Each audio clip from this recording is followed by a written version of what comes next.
You have been part of the film industry for nearly 5 decades, I would say. So what are some of the most significant changes you have seen in the last 50 years? What would you say?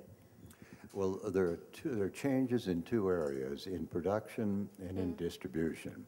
The main change in production is the introduction of lighter, more portable equipment so that you're able to shoot on location.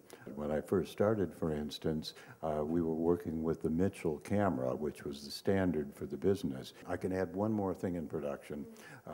With digital cameras, it's gotten even lighter and more portable and easier to work on production. So that's good news in production. In distribution, for independents, the news is not so good. When I first started, every film I made got a full theatrical release. Today, only a few of my films and of other independent medium and low budget filmmakers get a full theatrical release. It's simply economics.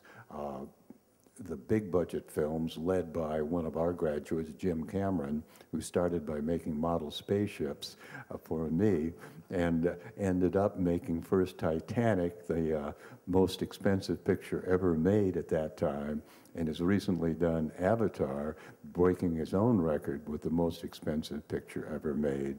The studios are making these bigger and bigger films, spending $100, $200, and sometimes more $1 million, and equally importantly, they're spending $20, $30, $40 million in marketing these films, and they've pretty much frozen the independents out of theatrical distribution. We simply can't compete economically, and that's been an unfortunate development. How do you think that American independent filmmakers will then survive in the competitive world with the major studios? Do you have any? We're having a great difficulty at the moment. As I say, we're pretty much frozen out of theatrical distribution. Every now and then, an independent film will get a good theatrical release, but it's unusual. We've been dependent upon DVD sales, and DVD sales are still important to us, but they're starting to drop a little bit. Cable television and over-the-air free television are still important. The foreign market is important. So there's still a market there, but these are the darkest times I've seen, unfortunately, for independent filmmakers. There is one hope, I think, on the horizon, and that is the internet. I think the internet represents a great opportunity for the industry. I don't think theaters are going to go away.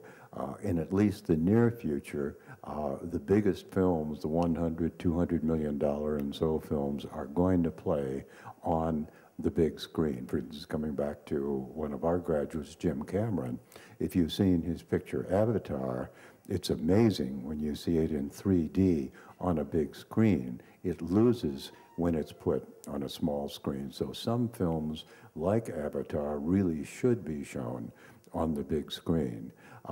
Other films, smaller films, independent films, will go well on the big screen, but as I said, the economics really are against a theatrical release. So we're going to see, I think, a growing division between the bigger budget films playing in theaters on big screens and the smaller films, and eventually after they finished in the theaters, the big films as well, playing on the internet.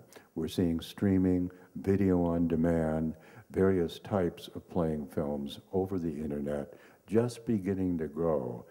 It's taken longer than I thought, but we're starting to see, just in the last year or so, significant income coming from the internet, and I think that's going to grow dramatically. Thank you. Thank you.